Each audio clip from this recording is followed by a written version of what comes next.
Cyprus is actually really weird. Imagine a country with three different nations as rulers. A country where you can ski on a mountain and 2 hours later enjoy a Mediterranean beach. Or maybe a country where you'll need two phone numbers while paying two different currencies for trade because Cyprus is not actually a single country. But why and who even rules the country? Why is Cyprus considered Europe, yet it's closer to Asia than Europe? This is the reason why Cyprus is the most controversial and confusing nation in the entire Europe. So basically, if you check the map of Cyprus, you'll see it's been divided into 4 territories. First, there's the Republic of Cyprus, which is the main part. That's the south of the island where most people live, and it's the official country recognized by the world. Then in the north, there's the Turkish Republic of Northern Cyprus, which only Turkey recognizes.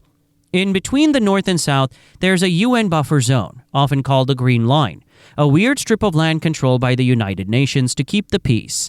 And to make things even more interesting, the United Kingdom still owns 2 chunks of land on the island called Akrotiri and Dhekelia. These are British military bases left over from colonial times. But only one question: how and why did this happen?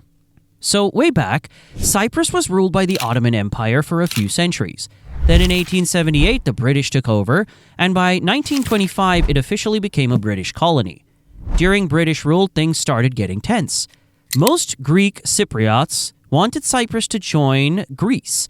This idea was called enosis. But Turkish Cypriots were against it. They were worried about becoming a minority in a Greek-controlled island. Fast forward to 1960, Cyprus becomes independent after a deal with Britain, Greece, and Turkey. The idea was to have a shared government. Greek Cypriots and Turkish Cypriots working together. But it didn't last. Just 3 years in, things broke down. There were fights, trust issues, and Turkish Cypriots ended up pulling out of the government. The UN stepped in and set up a buffer zone to keep the peace. That's the Green Line we still see today. Then came 1974, the big moment.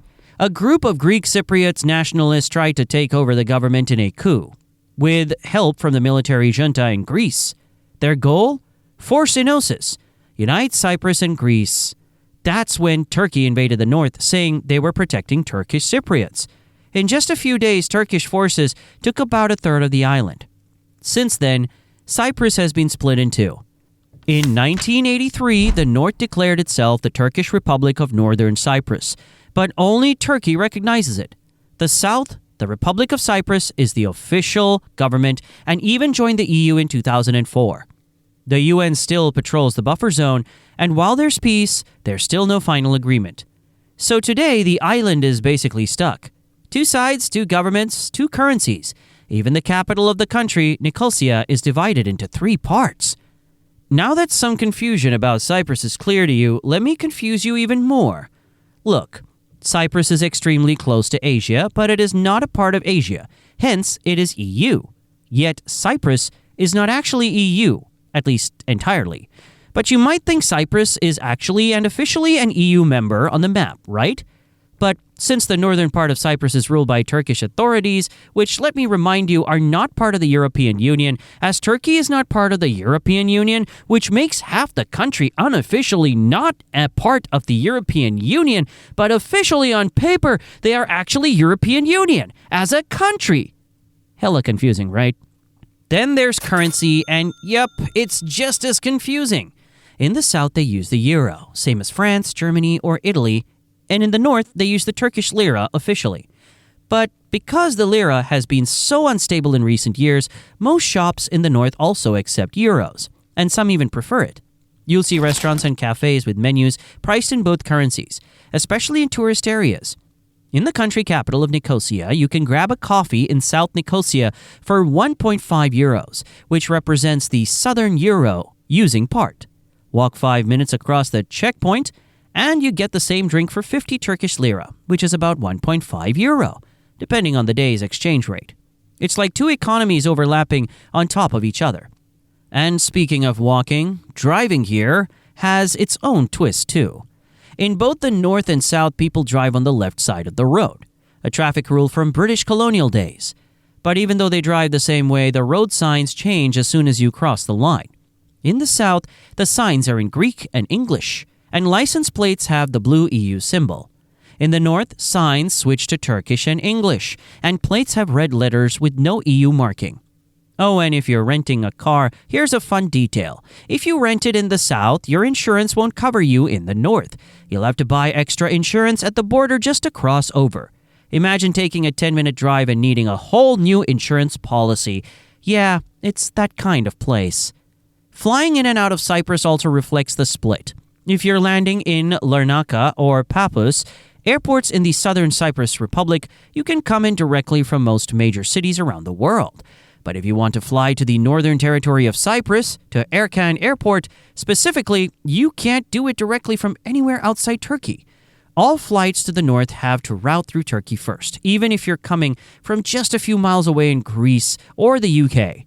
So if you're flying from London to the north, it goes London to Istanbul to Erkan with a layover and often a security recheck in Turkey, even if you're just transferring. And here's a weird one: time zones. You'd think that a single island would keep the same time, right?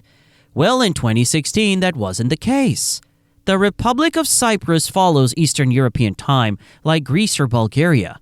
But the TRNC decided to follow Turkey's time zone, which doesn't observe daylight saving time. That means for a while, the two sides of the island, including the same city of Nicosia, were in different time zones. Like, it could be 9 a.m. on one side of the street and 10 a.m. on the other. It was so confusing that the TRNC eventually changed back to match the south again. But the fact that it even happened piqued Cyprus. Remember when I talked about skiing and enjoying the Mediterranean beach at the same time? It's a real thing, because Mount Olympus, yes, same name as the famous Greek one, is the highest point in Cyprus, standing at about 1,952 meters. That's over 6,400 feet. In the winter, it actually snows up there, and you can even ski on an island in the Mediterranean. There's a tiny ski resort that operates a few lifts, and you can literally hit the slopes in the morning, then drive an hour and be lying on the beach by afternoon. It's one of the few places in the world where that's even possible. Talking of history, Cyprus is known as the first country to domesticate cats. Archaeologists discovered the oldest known evidence of cat domestication right here on the island, dating back over 9,500 years. In 2004, a French research team unearthed a Neolithic grave in the village of Chilorokambos, where a human was buried alongside a cat. Fast forward to today, and Cyprus still takes its cat obsession seriously. Maybe a little too seriously. The island is home to more stray and feral cats than people. Estimates put the cat population anywhere between 1.5 to 2 million, while the human population is just under 1.3 million. That means there are more cats than humans roaming the island, by a long shot. Now let's talk languages. The south mainly speaks Greek, the north speaks Turkish, and almost everyone speaks at least a bit of English, especially in cities and tourist spots. In the Republic, you'll see government forms and street signs in Greek and English. In the north, it's Turkish and English. But English is pretty much the go-to neutral ground, especially for business, tourism, and yes, border-crossing conversations. Walk into a hospital in either half of the island, and you'll find some form of English language signage.